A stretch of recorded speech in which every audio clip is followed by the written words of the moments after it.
हाय बच्चों, आपका हार्दिक स्वागत है आपके अपने YouTube channel wifi maths by Dharmveer sir पर। जैसा कि आपको पता है क्लास 12 के लिए हमारा chapter first relation and function चल रहा था। मैं आपको बता देता हूं कि कुछ नई बुक के अंदर जो अभी इसी सेशन की बुक है उसके अंदर ये चैप्टर नंबर 4 मिलेगा आपको। ठीक है, एक्सरसाइज 1.4 चल रही थी हमारी, जिसके फर्स्ट 8 क्वेश्चन तक हम कंप्लीट कर चुके थे।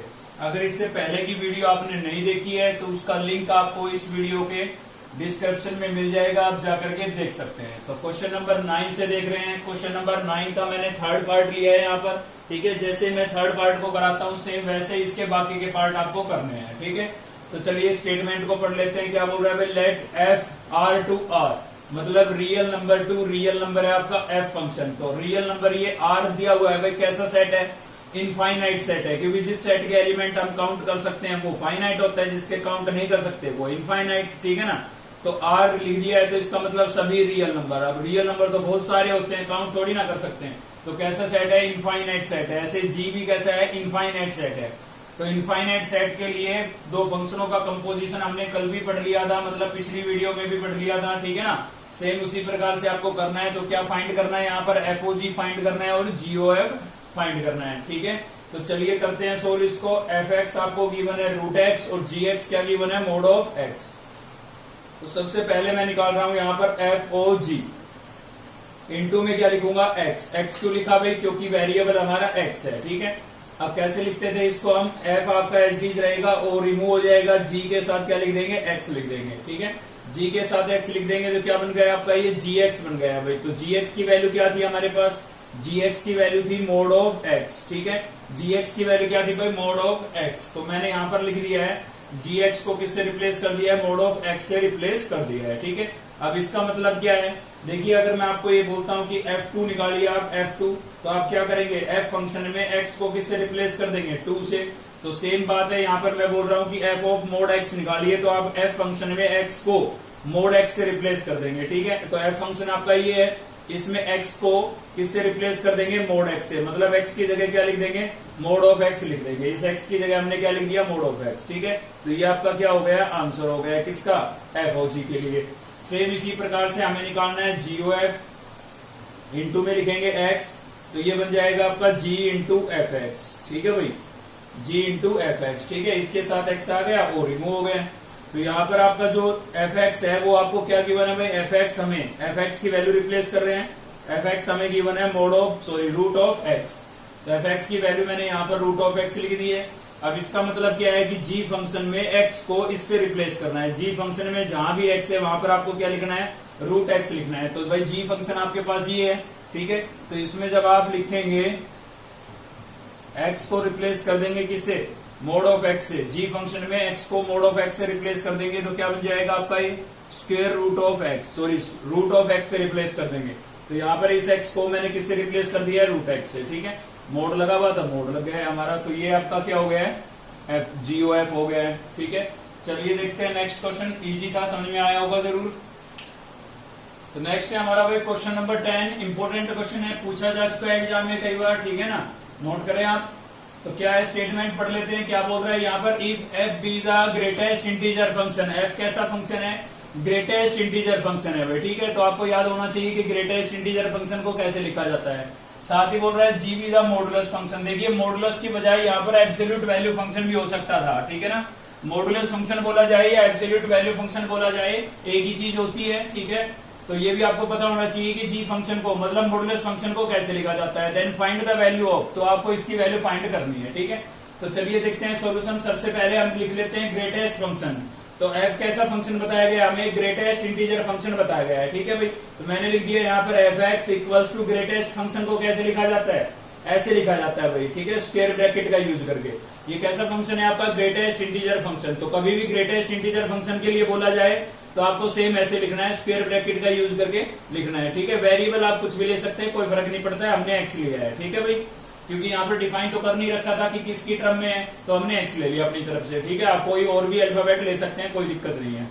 नेक्स्ट क्या हमारे पास? जी कैसा फंक्शन है? Modulus function. देखिए, मॉडुलस की बजाय इसको एब्सोल्यूट वैल्यू फंक्शन भी लिखा जा सकता था। ठीक है ना, तो मॉडुलस फंक्शन बोला जाए या एब्सोल्यूट वैल्यू फंक्शन बोला जाए, कैसे लिखेंगे आप? नाम से पता लग रहा है मॉडुलस यानी कि मोड लगाना है। ठीक है, तो जी एक्स क्या हो गया आपका? ये मोड ऑफ एक्स हो गया है। तो एब्सोल्यूट वैल्यू फंक्शन बोला था, तब भी हम यही लिखते हैं, ठीक है ना, दोनों एक ही चीजें हैं। चलिए अब हमें इसको फाइंड करना है, ठीक है। तो पहले मैं क्या करता हूं, इसकी वैल्यू निकाल लेता हूं एफओजी की, और एफओजी की वैल्यू निकाल के 5/2 पर उसका रिजल्ट निकाल लूंगा, ठीक है। फिर जीओएफ की वैल्यू निकाल लूंगा और उसका रिजल्ट किस पे निकाल लेता हूं, -5/2 पे, ठीक है। फिर इसके रिजल्ट में से इसके रिजल्ट को क्या कर दूंगा, सब्ट्रैक्ट कर दूंगा और आंसर आ जाएगा। तो चलिए कर लेते हैं। सबसे पहले हम निकाल रहे हैं एफओजी, ठीक है भाई, क्या निकाल रहे हैं, एफओजी। इनटू में लिखेंगे एक्स, तो क्या बन जाएगा आपका एफ ऑफ जी एक्स बन जाएगा। क्लियर है। तो यहाँ पर आपको क्या दिख रहा है, अंदर gx दिख रहा है, तो gx की वैल्यू रिप्लेस कर देते हैं। gx की वैल्यू क्या आपके पास, मोड ऑफ x, ठीक है भाई। gx की वैल्यू रिप्लेस कर दी है मैंने, क्या, मोड ऑफ x। अब क्या करना है आपको, f फंक्शन में x को इससे रिप्लेस करना है। f फंक्शन में x को किससे रिप्लेस करना है, मोड ऑफ x से। तो ये आपका f फंक्शन है, इसमें इस x को मोड x से रिप्लेस कर देना है, मतलब x की बजाय आप क्या लिख देंगे, मोड ऑफ x लिख देंगे, ठीक है। तो ये देखिए मैंने मोड ऑफ x लिख दिया ग्रेटेस्ट इंटीजर फंक्शन के अंदर, ठीक है। तो ये आपके पास आई है एफओजी x की वैल्यू, लेकिन मुझे एफओजी की वैल्यू 5/2 पर चाहिए भाई। तो मैं क्या करूंगा, x को रिप्लेस कर दूंगा किससे, 5/2 से, ठीक है। x को किससे रिप्लेस कर दूंगा, 5/2 से। तो जहां x है वहां पर आपका क्या आ जाएगा, 5/2 आ जाएगा, ठीक है। चलिए इसको सिंप्लीफाई कर लेते हैं। तो सिंप्लीफाई करेंगे तो क्या होगा भाई, यहाँ पर देखिए सबसे पहले लगा हुआ है मोड, ठीक है। क्या लगा हुआ है, सबसे पहले मोड। तो मोड क्या करता है, अगर नंबर आपका नेगेटिव हो तो उसको कैसा कर देता है, पॉजिटिव कर देता है, ठीक है ना। पता है आपको, नंबर अगर नेगेटिव है तो उसको कैसा कर देता है, पॉजिटिव कर देता है, और पॉजिटिव है तो पॉजिटिव ही रहता है। जैसे -5 का मोड क्या होगा, +5, -3 का मोड क्या होगा, +3, ठीक है ना। तो ये तो पहले ही प्लस का है, तो मोड आपका रिमूव हो जाएगा। 5/2 पहले प्लस का था तो हमने एच लिख दिया है, ठीक है। मोड का काम केवल इतना था, अगर ये नेगेटिव होता तो हम इसको पॉजिटिव लिख देते हैं। अब ये पहले से ही पॉजिटिव था तो एच लिख दिया है। अब बात आ जाती है ग्रेटेस्ट इंटीजर फंक्शन की, ठीक है। तो देखिए किसी भी फंक्शन की ग्रेटेस्ट वैल्यू निकालने के लिए पहले आप उस नंबर को डेसिमल फॉर्म में चेंज कर लेंगे, ठीक है। उस नंबर को किसमें चेंज कर लेंगे, डेसिमल नंबर में। तो 5/2 को जब आप डेसिमल में चेंज करेंगे तो उसके लिए आपको क्या करना पड़ेगा, डिवाइड करना पड़ेगा भाई। तो कैसे डिवाइड करेंगे, 5 को 2 से डिवाइड कर लेंगे, ठीक है। तो क्या हो जाएगा, 2 2 जा 4, कितना बचा 1, ठीक है। अब आगे जाएगा नहीं, डेसिमल पॉइंट लगाएंगे और 0 लगा देंगे, यहाँ पर 0 उतार लेंगे तो कितना हो जाएगा, 2 5 जा 10। मतलब ये हुआ कि भाई 5/2 की डेसिमल में वैल्यू कितनी हो गई, 2.5 हो गया, ठीक है। तो डेसिमल में कन्वर्ट करना आता होगा सभी को, तो हमने 5 को 2 से डिवाइड करके किसमें कन्वर्ट कर दिया, इसको डेसिमल में चेंज कर दिया है, ठीक है।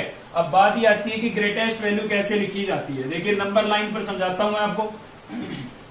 नंबर लाइन पे आपको पता है बीच में 0 होती है, यहाँ पर 1 होगा, फिर 2 होगा आपका, फिर 3 होगा भाई, फिर क्या होगा 4, ठीक है। फिर यहाँ पर होगा -1, -2 और -3। इस टाइप से आपकी नंबर लाइन होती है।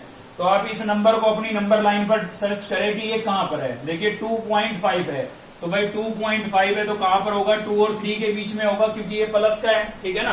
प्लस का 2.5 कहां पर होगा, प्लस के 2 और प्लस के 3 के बीच में होगा। तो यहाँ पर आपका नंबर लाई कर रहा है, तो आपको इसके लेफ्ट साइड में इंटीजर देखना है कितना है, लेफ्ट साइड में हमेशा कहां देखना है, लेफ्ट साइड में, ठीक है। तो इसके लेफ्ट में नंबर कितना है, इंटीजर कितना है भाई, इंटीजर आपका 2 है लेफ्ट में, ठीक है। तो 2 है तो इसकी ग्रेटेस्ट वैल्यू क्या हो जाएगी, 2 हो जाएगी। क्लियर है, इसकी ग्रेटेस्ट वैल्यू क्या हो जाएगी भाई, 2, ठीक है। तो एक ही बात से क्लियर नहीं हुआ होगा, मैं अपनी तरफ से एक एग्जांपल और दे देता हूं आपको। मान लीजिए आपके पास होता है -2.5, ठीक है, -2.5, और इसकी आपको ग्रेटेस्ट वैल्यू लिखनी थी, ठीक है। तो सबसे पहले तो आप ये सर्च करेंगे कि -2.5 आएगा कहां पर, तो आप देख सकते हैं -2 और -3 के बीच में आएगा, बिल्कुल आएगा ना यहाँ पर। तो इसके लेफ्ट साइड में आपको इंटीजर देखना है, हमेशा लेफ्ट में देखना है, ठीक है ना। तो भाई यहां पर लाई कर रहा है तो इसके लेफ्ट में इंटीजर कितना हुआ, -3 हुआ, तो इसकी ग्रेटेस्ट वैल्यू क्या हो जाएगी, -3। ये तो थी समझने की बातें। अब मैं आपको सीधी बात बता देता हूं, क्योंकि नंबर लाइन बना के देखेंगे फिर सर्च करेंगे, थोड़ा टाइम वेस्ट होगा। सीधी बात कर लेते हैं। सीधी बात ये है कि नंबर अगर आपका पॉजिटिव है ना, ध्यान से सुनना भाई, नंबर आपका अगर पॉजिटिव है ना तो डेसिमल से पहले जो होगा ना वही आपकी ग्रेटेस्ट वैल्यू होगी, ठीक है। नंबर पॉजिटिव है तो, और नंबर नेगेटिव है तो डेसिमल से पहले जो है ना नंबर, उसमें 1 आपको ऐड कर लेना है, मतलब -1 और कर लेना है उसमें, ठीक है। -2 है तो -1 और कर लेंगे, कितना हो जाएगा, -3। एक छोटे छोटे 2-3 एग्जांपल दे देता हूं। जैसे -4.5 होता तो इसकी ग्रेटेस्ट वैल्यू -5 होती, समझ गए ना आप। इसमें एक हमने क्या कर लिया है, 1 और माइनस कर दिया है, ठीक है। ऐसे ही आपका मान लीजिए -5.5 होता तो इसकी ग्रेटेस्ट वैल्यू क्या होती, -6 होती, ठीक है भाई। सेम इसी प्रकार से प्लस का आपका 3.5 होता तो इसकी ग्रेटेस्ट वैल्यू क्या होती 3। तो प्लस का है तो सेम डेसिमल से पहले का जो डिजिट है वो आ जाएगा, ठीक है। नेक्स्ट ऐसे ही 4.5 होता तो इसकी ग्रेटेस्ट वैल्यू क्या होती भाई 4 होती। क्लियर है। तो ये तो हो गई बात डेसिमल नंबरों के लिए। अगर आपका इंटीजर ही आ जाता है, कोई भी एक इंटीजर आ जाता है तो उसकी ग्रेटेस्ट वैल्यू कैसे पता करेंगे। जैसे कि आपके पास आ गया भाई मान लीजिए 54 आ गया है, ठीक है, और मैं कहता हूं भाई इसकी ग्रेटेस्ट वैल्यू बताइए, ठीक है। तो ये पूरा एक इंटीजर है तो उसकी ग्रेटेस्ट वैल्यू सेम रहेगी। 4 है तो 4, 5 है तो 5 और -5 है तो -5, मतलब जो है वो सेम, ठीक है। तो -5 है तो इसकी ग्रेटेस्ट वैल्यू क्या रहेगी -5 रहेगी। तो डेसिमल में आए तो आपको जो मैंने बातें अभी बताई थी, पॉजिटिव में डेसिमल से पहले का डिजिट लिख देना सीधा और नेगेटिव में -1 करके लिख देना। अगर डेसिमल में नहीं है, इंटीजर है सीधे, तो इंटीजर है तो आपको एज इट इज लिखना है, चाहे प्लस का हो चाहे माइनस का हो, सेम उसकी ग्रेटेस्ट वैल्यू होती है, ठीक है। तो ग्रेटेस्ट वैल्यू के बारे में आपको क्लियर हो गया होगा ये कंसेप्ट। चलिए क्वेश्चन पर वापस चलते हैं। और क्वेश्चन में हम क्या कर रहे थे यहाँ पर, देखिए ये तो फाइनल रिजल्ट आ गया आपका। इसकी वैल्यू हमारे पास आ चुकी है, कितनी आई है +2, ठीक है। अब हम चलेंगे जीओएफ पर। तो चलिए जीओएफ को सोल्व कर लेते हैं भाई। तो जीओएफ इनटू में क्या लिखेंगे x, ठीक है। तो क्या बन जाएगा आपका, ये बन जाएगा g ऑफ fx। क्या बन गया भाई g ऑफ fx। अब fx की वैल्यू आपको क्या गिवन है, fx क्या गिवन है भाई, fx आपको गिवन है ग्रेटेस्ट फंक्शन ऑफ x, ठीक है। तो इसकी वैल्यू मैं रिप्लेस कर देता हूं, ये क्या है मेरे पास greatest function of x। Clear है। अब आपको क्या करना है, g फंक्शन में x को इससे रिप्लेस करना है। g फंक्शन, ये g फंक्शन है, इसमें x की बजाय आपको क्या लिखना है, ग्रेटेस्ट फंक्शन ऑफ x लिखना है, ठीक है। तो ये मोड लगा दिया मैंने और इस x की जगह क्या लिख देता हूं, greatest function of x। Clear है भाई। तो ये तो आपके पास g of f into x की वैल्यू आई है, लेकिन हमें इसकी वैल्यू निकालनी थी -5/2 पर, ठीक है। तो आप x को किससे रिप्लेस कर देंगे, -5/2 से रिप्लेस कर देंगे। तो जी ओ एफ इंटू में क्या लिख देंगे -5/2। सेम यहां पर भी x की जगह क्या लिख देंगे हम, -5/2 लिख देंगे, ठीक है। चलिए इसको करते हैं सिंप्लीफाई। तो देखिए पहले ग्रेटेस्ट फंक्शन लगा हुआ है, ठीक है। तो पहले तो इसको हमें क्या सोल्व करना पड़ेगा, इसकी ग्रेटेस्ट वैल्यू निकालनी पड़ेगी। तो उसके लिए पहले आपको इसको डेसिमल में चेंज कर लेना है भाई, ठीक है। तो देखिए 5/2 को जब मैं डेसिमल में चेंज करूंगा तो अभी मैंने आपको बताया था कितना आएगा, 2.5 आएगा, ठीक है। पहले लगा हुआ है ग्रेटेस्ट इंटीजर फंक्शन का साइन, फिर मॉडुलस है। तो पहले हम इसकी ग्रेटेस्ट वैल्यू निकालेंगे, फिर मॉडुलस लगाएंगे, मतलब नेगेटिव है तो पॉजिटिव कर देंगे, ठीक है। तो आप बता सकते हैं इसकी ग्रेटेस्ट वैल्यू क्या होगी, अभी समझाया था मैंने, ठीक है। पता लग गया होगा आपको कि नेगेटिव नंबर है तो डेसिमल से पहले जो डिजिट है उसमें -1 और कर देंगे, ठीक है ना। या फिर नंबर लाइन बना के लेफ्ट साइड में इंटीजर चेक कर लेना, ठीक है। तो उसमें फिर बार बार नंबर लाइन बनानी पड़ेगी आपको वही। तो इसकी जो ग्रेटेस्ट वैल्यू है वो -3 होगी। अब मोड का काम क्या है, मोड का काम है नेगेटिव को पॉजिटिव करना। तो ये -3 था तो वैल्यू क्या होगी, +3 होगी, ठीक है। तो इसकी वैल्यू हमारे पास आ गई थी 2 और इसकी क्या आ गई भाई +3। अब इसमें से इसको क्या करना था, सब्ट्रैक्ट करना था। तो यहां पर मैं लिख देता हूं FOG इंटू में क्या है मेरे पास 5/2 माइनस GOF और क्या है भाई -5/2, ठीक है। तो चलिए सोल्व करते हैं। इसकी वैल्यू क्या आई, 2 आई, तो ये लिख दी है मैंने, ठीक है। इसकी वैल्यू रिप्लेस कर दी है, फिर बीच में माइनस है तो माइनस लगा देता हूं, फिर ये है तो इसकी वैल्यू आई आपके पास 3, तो मैंने 3 लिख दिया। अब 2 - 3 कितना आएगा भाई, -1 आएगा, जो कि आपका क्या होगा, आंसर होगा, ठीक है। तो अच्छा क्वेश्चन था, एग्जाम में पूछा जा सकता है, ध्यान दें आप इसको थोड़ा। चलिए देखते हैं नेक्स्ट क्वेश्चन। तो नेक्स्ट है हमारा भाई क्वेश्चन नंबर 11 और क्वेश्चन नंबर 11 में क्या बोला गया है, let f R to R, ठीक है, real number to real number with identity function. कैसा फंक्शन बोला है, आइडेंटिटी फंक्शन। मेन बात ये है ध्यान देने लायक, ठीक है ना। तो उसके बाद आपको क्या बताना है, व्हाट इज f.f और FOF, ठीक है। तो सबसे पहले तो हमें f चाहिए ना, मतलब फंक्शन चाहिए, और फंक्शन के लिए इसने बताया है कि f कैसा फंक्शन है, आइडेंटिटी फंक्शन है। तो जब भी आइडेंटिटी फंक्शन बोला जाए ना तो ओनली x लिख देंगे आप, ठीक है। इसको हम क्या बोलते हैं, आइडेंटिटी फंक्शन बोलते हैं, जिसमें वेरिएबल की डिग्री कितनी होती है, 1 होती है, ठीक है। वेरिएबल की डिग्री भी 1 होनी चाहिए, ना इसके इंटू में और ना प्लस माइनस में कोई कांस्टेंट या नंबर होना चाहिए, मतलब खाली क्या होना चाहिए, x। अकेला अगर x है तो इस फंक्शन को आप क्या बोल सकते हैं, आइडेंटिटी फंक्शन बोल सकते हैं, ठीक है। साथ ही मैं आपको बताना चाहूंगा कि आइडेंटिटी फंक्शन का अगर हम ग्राफ रिप्रेजेंट करें ना तो वो ओरिजिन से पास होता है भाई। कहां से पास होता है, ओरिजिन से, ठीक है। खाली नॉलेज के लिए, वैसे यूज कुछ नहीं है इस चीज का ग्राफ से रिलेटेड। तो देखिए फंक्शन आपको गिवन था, आपको निकालना है सबसे पहले f.f, ठीक है। तो फर्स्ट पॉइंट सोल्व कर रहे हैं हम, हमें क्या निकालना है f.f। तो डॉट का मतलब मैंने आपको बताया था, डॉट का मतलब होता है मल्टीप्लाई, ठीक है। इनटू में मैंने x लिखा तो मैं इसको ऐसे लिख सकता हूं fx इंटू fx, दोनों के साथ मैंने अलग से x लिख दिया है, ठीक है। तो x की वैल्यू आपके पास क्या थी, fx की सॉरी x थी, fx क्या था आपका x, और दूसरा fx भी क्या है x है, ठीक है। तो x इंटू एक्स और x इंटू एक्स क्या हो जाएगा भाई, x स्क्वायर हो जाएगा, ये आंसर हो जाएगा आपका, ठीक है। चलिए थर्ड पार्ट है, सॉरी सेकंड पार्ट है इसका।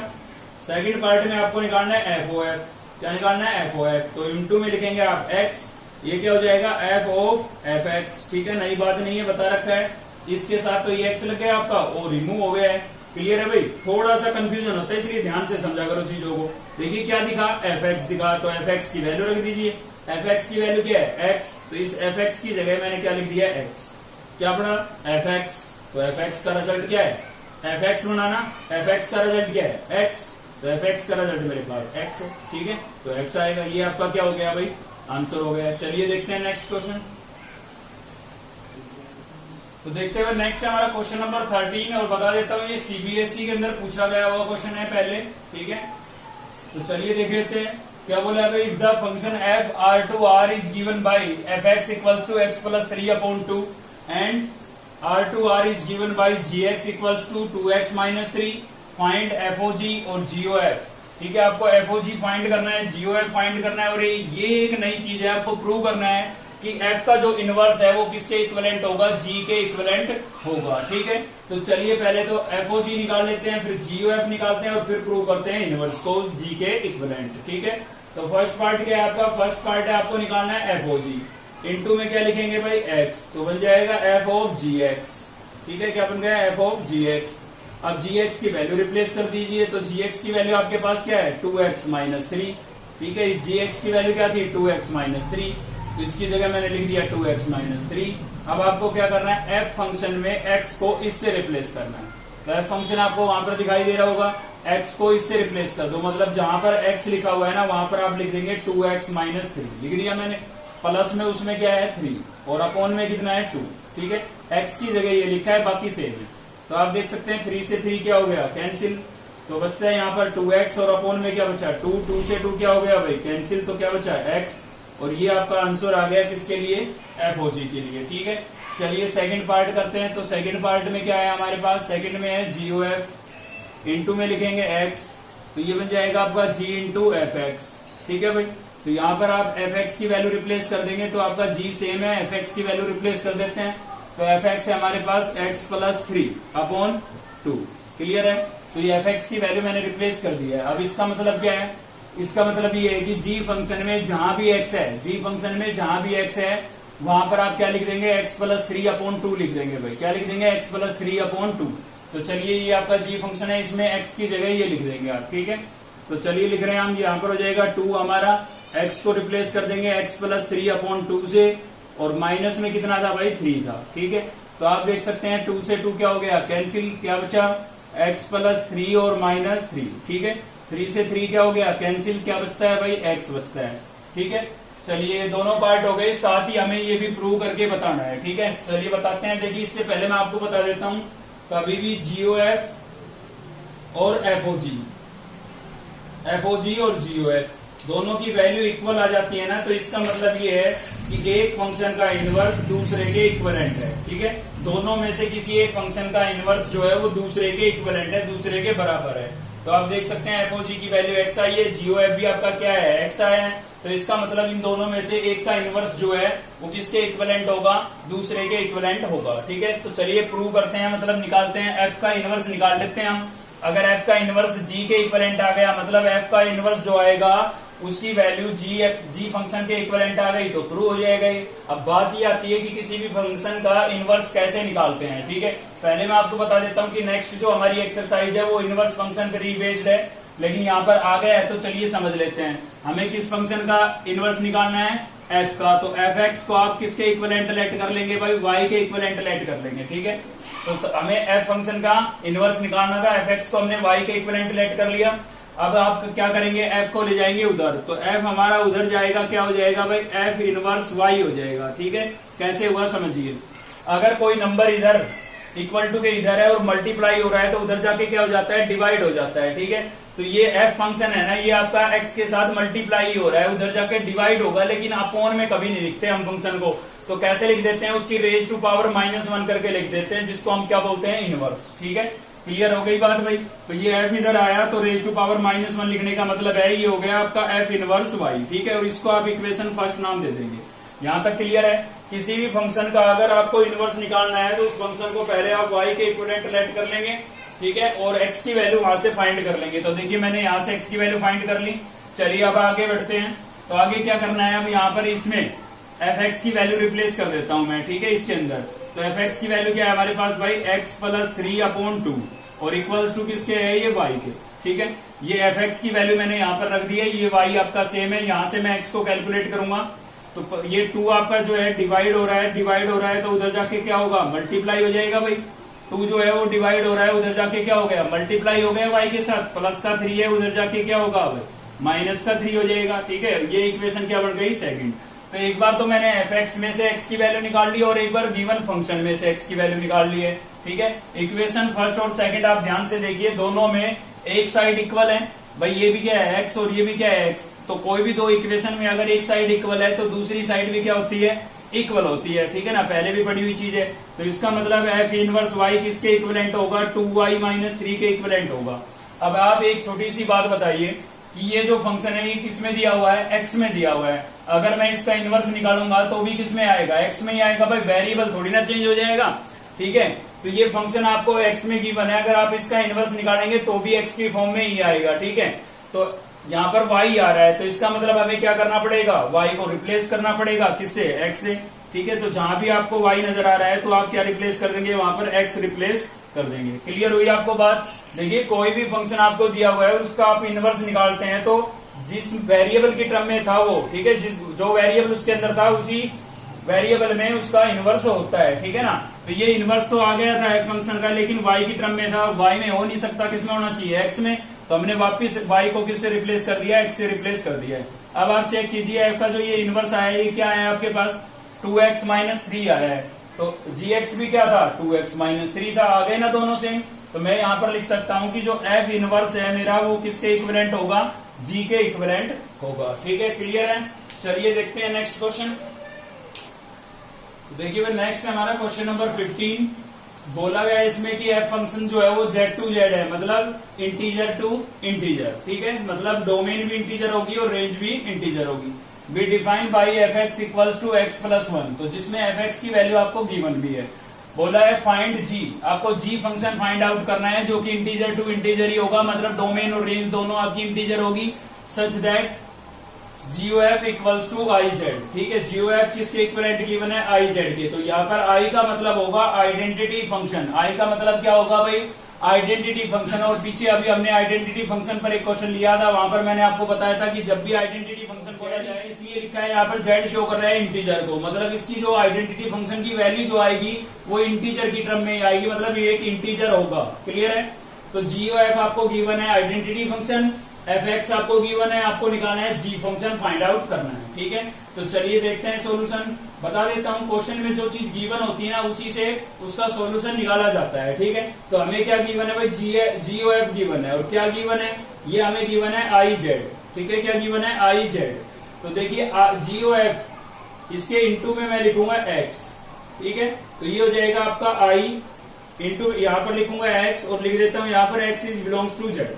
क्यों भाई, अब एक्स क्यों लिख दिया है, क्योंकि मैंने एक वेरिएबल लेट कर लिया है कि जो हमारा फंक्शन है वो किसकी टर्म में होगा, वेरिएबल क्या होगा, एक्स होगा। ठीक है, तो इसलिए यहाँ पर मैंने आई एक्स लिख दिया, मतलब आइडेंटिटी फंक्शन होगा और वेरिएबल क्या होगा, एक्स। और जो एक्स है आपका वो किस में बिलोंग करेगा, जेड में। जेड क्यों लिखा है, बोला है इसने, इंटीजर में। ठीक है ना, अब यहाँ पर हो गया आपका GOF, तो इसको मैं कैसे लिख सकता हूँ, G इंटू एफ एक्स लिख सकता हूँ भाई, आपको पता है, पढ़ चुके आप। ठीक है, एफ के साथ क्या आ जाएगा, एक्स, और रिमूव हो जाएगा। और यहाँ पर आइडेंटिटी फंक्शन आपका क्या होता है, एक्स होता है, तो यहाँ पर मैं खाली एक्स लिख सकता हूँ। क्लियर है। अब देखिए इसमें एफ एक्स की वैल्यू आपको गिवन है, एफ एक्स की वैल्यू हमें क्या गिवन है भाई, एफ एक्स की वैल्यू हमें गिवन है एक्स प्लस 1। ठीक है, एफ एक्स की वैल्यू क्या गिवन है, एक्स प्लस 1। तो मैंने एफ एक्स को रिप्लेस कर दिया किससे, एक्स प्लस 1 से, और ये किसके इक्विवेलेंट है, एक्स के। अब थोड़ा सा आपको दिमाग लगाना पड़ेगा कि भाई जी फंक्शन की x प्लस 1 पर वैल्यू x आ रही है, जी फंक्शन की x+1 पर वैल्यू x आ रही है, तो इसका मतलब जी फंक्शन क्या होगा? देखिए 1 कैंसिल हुआ है, 1 कैंसिल हुआ है, तो इसका मतलब जो जी फंक्शन होगा आपका वो आपका x-1 होगा, क्योंकि ये प्लस का 1 कब कैंसिल होगा भाई? जी फंक्शन की x+1 पर वैल्यू x आने का मतलब क्या है? ये 1 कैंसिल हो गया होगा, ये बच गया होगा। तो ये 1 कैंसिल कब होगा? जब जी फंक्शन में ऑलरेडी क्या हो, माइनस का 1 हो। तो मैं तो यहीं से समझ गया, मैं सीधा लिख भी सकता हूं यहाँ पर gx = x-1, ठीक है। तो एक तरीका तो यही है, आपको थोड़ा सोच लेना है कि भाई ये जी फंक्शन की वैल्यू x+1 पर x के इक्विवेलेंट आ रही है, तो इसमें क्या हुआ होगा, मतलब क्या कोई नंबर नेगेटिव पॉजिटिव होगा जिसकी वजह से ओनली x बचा, ठीक है। तो यहां से मैंने अंदाजा लगा लिया भाई 1 रिमूव कब होगा? जब माइनस का 1 होगा, तो gx मेरा क्या हो जाएगा? x-1। एक तरीका तो ये है। दूसरा इससे इजी है, वो बता देता हूं। देखिए, तो आप क्या कर लेंगे, ऐसे कि इसमें इसको y के इक्विवेलेंट लेट कर लेंगे भाई। क्या लेट कर लेंगे? y के इक्विवेलेंट, ठीक है। तो x+1 को मैंने y के इक्विवेलेंट लेट कर लिया, यहां तक कोई दिक्कत? इसको हमने y के इक्विवेलेंट कर लिया, अब आपको सोचने की जरूरत नहीं पड़ेगी क्या हुआ, क्या कैंसिल हुआ, क्या नहीं हुआ, ठीक है ना। सीधा इसको y के इक्विवेलेंट लेट कर लें और यहां से x की वैल्यू फाइंड कर लें, ठीक है। यहां से इस x की वैल्यू निकाल लेते हैं, तो ये प्लस का 1 इधर आएगा, किसका हो जाएगा? माइनस का, यानी कि y-1 किसके इक्विवेलेंट हो गया?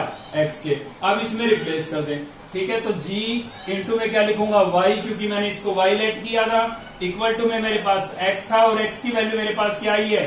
y-1 आई है, तो इस x की वैल्यू मैंने y-1 लिख ली है। क्लियर है भाई? इसको y के इक्वल लेट किया, यहाँ से x की वैल्यू फाइंड की। क्यों फाइंड की? क्योंकि यहाँ पर मुझे x दिख रहा था, तो x की वैल्यू मुझे रिप्लेस करनी पड़ेगी, इसलिए मैंने इसमें से x की वैल्यू निकाल ली है, ठीक है। तो x को मैंने रिप्लेस कर दिया y-1 से, क्योंकि x इसके इक्विवेलेंट था और y किसके इक्विवेलेंट था? x+1 के। तो यहाँ पर मैंने क्या लिख दिया है? y लिख दिया, ठीक है। अब देखिए, जो g फंक्शन है आपका आना तो x की टर्म में चाहिए, वेरिएबल आपका x है, fx भी x में है, ठीक है ना। तो g फंक्शन भी किस में होना चाहिए? x में होना चाहिए। तो अब क्या करेंगे? y को वापस रिप्लेस कर देंगे, किससे? x से। तो y को हम वापस रिप्लेस कर देते हैं x से, y की जगह क्या लिख देते हैं? x। तो ये हो जाएगा आपका x-1 और ये आपका क्या हो गया? आंसर हो गया, ठीक है। तो सीधा सोच के लिख सकते हैं, ठीक है। नहीं लिख सकते हैं तो सबसे बेस्ट तरीका है y के इक्वल लेट करें, x की वैल्यू फाइंड करें, यहाँ पर रिप्लेस करें और यहाँ पर y रिप्लेस कर दें। y की टर्म में आंसर आएगा, उसको x की टर्म में चेंज कर लेना, ठीक है। तो नेक्स्ट है हमारा भाई क्वेश्चन नंबर 16, ठीक है। एक्सरसाइज का लास्ट क्वेश्चन होगा आज के लिए, इसी के साथ आपकी एक्सरसाइज कंप्लीट हो जाएगी। तो फंक्शन आपको गिवन है z to z, डिफाइन किया है fn = 3n। देखिए, सबसे पहली बात तो यही बता देता हूँ, यहाँ पर वेरिएबल x यूज करने की बजाय n यूज कर लिया है, ठीक है। तो कंसेप्ट चेंज नहीं होगा, वेरिएबल बदलने से कंसेप्ट नहीं बदलता है, ठीक है ना भाई। तो तरीका वही रहेगा हमारा, for all n is belongs to z, मतलब n की वैल्यू एक इंटीजर होगी और g फंक्शन जो है वो भी z to z गिवन है, मतलब integer to integer, be defined by gn = n/3। तो जो gn है ना आपका, उसकी वैल्यू n/3 होगी। कब? जब n एक मल्टीपल हो, किसका? 3 का मल्टीपल हो। 3 का मल्टीपल मतलब जैसे कि n की वैल्यू 3 हो, 6 हो, 9 हो, 12 हो, मतलब 3 के मल्टीपल में हो, तो ठीक है। तो gn किसके इक्विवेलेंट होगा? 3n/3 के। अगर n की वैल्यू मल्टीपल नहीं है 3 का, if n is not a multiple of 3, अगर n की वैल्यू 3 का मल्टीपल नहीं है, जैसे 1 है, 2 है, 5 है, 7 है, ठीक है ना, तो gn किसके इक्विवेलेंट होगा? 0 के इक्विवेलेंट होगा। मतलब ये एक सिग्नम फंक्शन है, दो तरीके से डिफाइन कर दिया है इसको, ठीक है भाई। तो साथ ही आपको इसमें फाइंड करना है, सॉरी प्रूव करना है। प्रूव क्या करना है हमें? शो दैट बोला गया है इसमें, क्वेश्चन में लिखना भूल गए हम, show that GOF is equals to IZ, ठीक है। आपको प्रूव करना है कि GOF जो होगा वो IZ होगा, मतलब एक आइडेंटिटी फंक्शन होगा, और साथ ही आपका FOGO जो होगा ना, FOG, वो नॉट इक्वल टू क्या होगा? IZ, मतलब एक आइडेंटिटी फंक्शन नहीं होगा, ठीक है। ये आपको प्रूव करना है। तो देखिए, प्रूव तो खुद पे खुद हो जाएगा, हमें इसको फाइंड करना है बस। हम इसको फाइंड करेंगे, खुद प्रूव हो जाएगा। ऐसे इसको भी फाइंड करेंगे, खुद प्रूव हो जाएगा। बस एक चीज का ध्यान रखना है, अब x की बजाय हम क्या लिखेंगे? n लिखेंगे, क्योंकि हमारा वेरिएबल अब क्या है? n है। तो सबसे पहले मैं निकाल रहा हूं GOF, ठीक है। इंटू में क्या लिखूंगा? n लिखूंगा, तो ये हो जाएगा आपका g × FN। तरीका वही है, ठीक है ना, वेरिएबल चेंज हो गया बस। तो यहाँ पर क्या हो गया भाई? g और FN की वैल्यू आपके पास कितनी है? 3n है। FN की वैल्यू क्या है भाई? 3n। अब देखिए, g फंक्शन को दो तरीके से डिफाइन कर रखा है। क्या आप मुझे बता सकते हैं कि g फंक्शन इसमें से ये लेंगे या ये लेंगे? इस पर तो भाई साफ दिख रहा है, यहाँ पर 3n लिखा हुआ है, मतलब अंदर से ये जो नंबर आएगा n की वैल्यू आप कुछ भी रख लीजिए, कुछ भी, यहां से जो रिजल्ट आएगा ना वो 3 का मल्टीपल ही आएगा, क्योंकि इंटू में 3 लिखा है, ठीक है ना। तो n की वैल्यू आप 1 रखेंगे तो 3 आएगा, 2 रखेंगे 6 आएगा, 3 रखेंगे 9 आएगा, 4 रखेंगे 12 आएगा। मतलब कोई भी इंटीजर रख लीजिए, n की वैल्यू कोई भी इंटीजर, क्योंकि इंटीजर ही तो है, z टू जेड रिलेशन, ठीक है ना। तो 3n पर तो भाई 3 का मल्टीपल है, 3 का मल्टीपल है, तो ये वाला फंक्शन लेना पड़ेगा हमें। जो g फंक्शन हुआ आपका ये सिलेक्ट हुआ, अब निकालेंगे कैसे, इसका मतलब क्या है, इसका मतलब ये है कि बस g फंक्शन में n को रिप्लेस कर देना है, किससे, 3n से। तो यहाँ पर n को 3n से रिप्लेस कर देंगे हम। ये जो न्यूमिनेटर में n लिखा है यहाँ पर हम क्या लिख देंगे, 3n, और बाकी चीज आपकी सेम रहेगी, मतलब अपॉन में 3 है वो एज डी रहेगा। तो मैंने ये 3n यहाँ पर लिख दिया है, ठीक है ना। यही फंक्शन में क्यों रखा, ये क्यों नहीं लिया, क्योंकि यहाँ पर 3 का मल्टीपल था, और 3 के मल्टीपल के लिए ये वाला फंक्शन सेलेक्ट करना था, भाई लिखा हुआ है साफ, ठीक है ना। तो इसलिए मैंने इसमें n को किससे रिप्लेस कर दिया है, 3n से। समझ गए आप, भाई g फंक्शन की वैल्यू 3n पर निकालनी थी, तो g फंक्शन में n की जगह क्या रख देंगे आप, 3n लिख देंगे। तो मैंने इस n को 3n से रिप्लेस कर दिया है। तो 3 से 3 आपका कैंसिल हो गया, क्या बचा, n बचा। अब हमें तो प्रूव करना था कि जो GOF है वो एक आइडेंटिटी फंक्शन होगा। अब आप कहोगे सर आपने तो आइडेंटिटी फंक्शन x बताया था, भाई मैंने बताया वेरिएबल चेंज हो सकता है। कंपलसरी कंडीशन ये है कि उसकी डिग्री 1 होगी, पावर 1 होगी, ना उसके इंटू में कोई नंबर होगा, ना प्लस माइनस में कोई नंबर होगा, ठीक है। वो जरूरी नहीं है x y भी हो सकता है, single y, single z, single n, single b, कुछ भी हो सकता है, ठीक है। लेकिन उसकी डिग्री 1 होनी चाहिए, और कोई कोएफिशिएंट इंटू या प्लस माइनस में नहीं होना चाहिए, कोई कांस्टेंट नंबर, ठीक है। तो ये आपका एक इंटीजर ही है, ठीक है, सॉरी आइडेंटिटी फंक्शन ही है। डिग्री भी 1 है, ना इंटू में या प्लस माइनस में कोई टर्म है, ठीक है। तो आपका जो ये फंक्शन हुआ, कैसा फंक्शन हुआ, एक आइडेंटिटी फंक्शन हुआ। तो मैं यहाँ पर लिख सकता हूँ GOF into n equals to IZ, ठीक है। तो ये हमने प्रूव कर दिया है। सेकंड हमारा था, सेकंड क्या था भाई, सेकंड हमें FOG निकालना है। तो यहाँ पर मैं लिख देता हूँ FOG इंटू में क्या लिखूंगा, n, तो ये बन जाएगा आपका f ऑफ gn। क्या बन गया भाई, f ऑफ gn। अब देखिए यहाँ समस्या हो गई है कि gn की वैल्यू हम कौन सी रखें, ठीक है ना। अब हमें यहाँ से नहीं पता कि n जो है हमारा वो 3 का मल्टीपल है या नहीं है, क्योंकि n की वैल्यू अगर आप 1 रखेंगे तो मल्टीपल नहीं है, 2 रखेंगे नहीं है, 3 रखेंगे तो है, ठीक है। तो कुछ वैल्यू पर, क्योंकि सभी इंटीजर में तो सभी आ गए, 3 के मल्टीपल भी आ गए और जो मल्टीपल नहीं है वो भी आ गए। तो यहां से हम डिफाइन नहीं कर सकते हैं, क्योंकि यहाँ तो इंटू में 3 लिखा था, तो हम समझ गए भाई 3 का मल्टीपल आएगा, इनकी वैल्यू कुछ भी रखें, ठीक है। तो यहाँ पर डबल कंडीशन हो जाएगी भाई। तो एक बार तो आप ये मान के चलेंगे कि जो आपका n है वो कैसा है, 3 का मल्टीपल है, ठीक है। n जो है वो क्या है, 3 का मल्टीपल है, ठीक है। तो उसमें 3 का, फिलहाल के लिए ये मान के चल रहे हैं कि जो n है हमारा वो एक 3 का मल्टीपल है, मतलब n की जो वैल्यू होगी वो क्या होगी, 3, 6, 9, 12 इनमें से होगी, ठीक है। तो gn जो है आपका क्या हो गया, n/3 हो गया। यहां पर मैं लिख देता हूं, ठीक है, लिख देते हैं n is a multiple of 3, ठीक है, मल्टीपल ऑफ 3 बता देंगे आप यहाँ पर रीजन, मल्टीपल ऑफ 3, ठीक है। जो n है यहाँ पर किसका मल्टीपल है, 3 का मल्टीपल है, तब हमने ये सिलेक्ट किया है, ठीक है। अब इसका मतलब आप क्या समझ रहे हैं, इसका मतलब ये है कि f फंक्शन में n की जगह ये लिख लेना है आपको। तो f फंक्शन कहाँ है आपका, ये रहा। इसमें n को हम किससे रिप्लेस कर देंगे, n/3 से, ठीक है। तो ये आपका 3 है, साथ ही यहाँ पर n को मैंने किससे रिप्लेस कर दिया भाई, n/3 से रिप्लेस कर दिया है। 3 से 3 क्या हो गया आपका कैंसिल, तो क्या बचा, n बचा। यानी कि FOG n की वैल्यू आपके पास क्या आ गई है, n आ गई है। अब सेकंड वाला केस भी लेंगे। तो सेकंड वाले केस में यहाँ पर पहले हमने रखा है n/3, अब की बार क्या रख देंगे, 0 रख देंगे। तो जो आपका FOG इंटू में n था वो आपके पास आ गया f इंटू, देखिए पहले तो मैंने gn की वैल्यू ये रिप्लेस की थी, अब मैं ये वाली रिप्लेस करूंगा, क्योंकि n हो सकता है 3 का मल्टीपल ना हो। तो 3 का मल्टीपल नहीं होगा तो gn की वैल्यू क्या होगी, 0 होगी। तो यहाँ पर मैं लिखूंगा 0, क्लियर है, 0 लिखूंगा। और साथ ही यहाँ पर बताऊंगा भी कि n जो है वो n is not a multiple of 3, multiple of 3, ठीक है, 3 का मल्टीपल नहीं है। तो ये वाला फंक्शन सेलेक्ट किया हमने। अब फंक्शन की f की वैल्यू 0 पर निकालनी है आपको। f आपका ये रहा, इसकी वैल्यू 0 पर निकालेंगे तो n की जगह क्या रिप्लेस कर देंगे, 0 रिप्लेस कर देंगे भाई, ठीक है। तो यहाँ पर n की जगह मैं क्या रिप्लेस कर दूंगा, 0, 0 को 3 से मल्टीप्लाई करूंगा, क्या आएगा, 0 ही आएगा। तो आप देख सकते हैं FOG की n पर वैल्यू क्या आ रही है, 0 आ रही है, ठीक है। तो ये जो FOG है आपका फंक्शन, ये आइडेंटिटी फंक्शन कब के लिए है, तब के लिए तो है जब आपका n जो है वो एक 3 का मल्टीपल हो, तब तो आइडेंटिटी फंक्शन आ रहा है। लेकिन 3 का मल्टीपल नहीं होगा तो आइडेंटिटी फंक्शन नहीं आ रहा है, क्या आ रहा है, 0 आ रहा है, क्लियर है। तो इसने ऐसा कुछ यहाँ पर बोला तो है नहीं जिसमें हमें प्रूव करना है। इसमें अगर ये बोलता कि 3 के मल्टीपल के लिए तो हम बोलते हैं कि ये इक्वल होगा IZ के, मतलब एक आइडेंटिटी फंक्शन होगा। ठीक है, अगर ये बोलता कि n is not a multiple of 3, मतलब n की वैल्यू एक 3 का मल्टीपल नहीं होगी, तो आपका ये फंक्शन 0 होगा। क्लियर है? तो दोनों पर आइडेंटिटी फंक्शन आता तभी हम ये बात बोल सकते थे, क्योंकि यहाँ पर डिफाइन तो किया नहीं है कि किस पे चेक करना है, 3 के मल्टीपल पे चेक करना है या 3 के मल्टीपल पे चेक नहीं करना है, मतलब 3 का मल्टीपल नहीं होना चाहिए। तो आपका जो FOG है वो नॉट इक्वल टू होगा किसके, IZ के, मतलब ये एक आइडेंटिटी फंक्शन नहीं होगा। किसकी वजह से? इसकी वजह से। क्लियर है भाई? तो उम्मीद करता हूं यहां तक आपको अच्छे से समझ में आया होगा। इसी के साथ आपकी एक्सरसाइज कंप्लीट हो गई है। अगर आपने चैनल को सब्सक्राइब नहीं किया है तो सब्सक्राइब कर लें, बेल आइकन को दबा लें ताकि नेक्स्ट वीडियो का नोटिफिकेशन आपको मिलता रहे, और साथ ही वीडियो को लाइक और शेयर करना ना भूलें। थैंक यू, मिलते हैं नेक्स्ट वीडियो में।